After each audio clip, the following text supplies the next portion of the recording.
రామరాజ్యం channel ప్రేక్షకులకు నమస్కారం. ఈరోజు ప్రధాన అంశం ఏమిటి అంటే 101 జయంతి స్వర్గీయ ఎన్టీ రామారావు పులివెందుల్లో భారీగా హాజరు అయ్యారు కార్యకర్తలు, నాయకులు. పులివెందుల తెలుగుదేశం అభ్యర్థి అయినటువంటి బీటెక్ రవి పాల్గొన్నారు. ఆయన నివాళులు అర్పించారు. ఎన్టీఆర్ విగ్రహానికి పూలమాలలు వేశారు.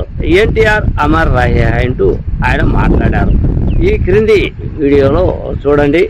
ఇలా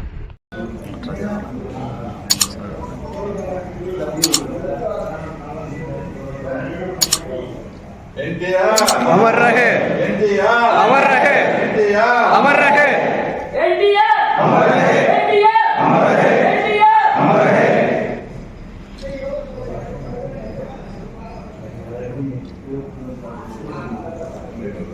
టెంకాయ ఫస్ట్ టెంకాయ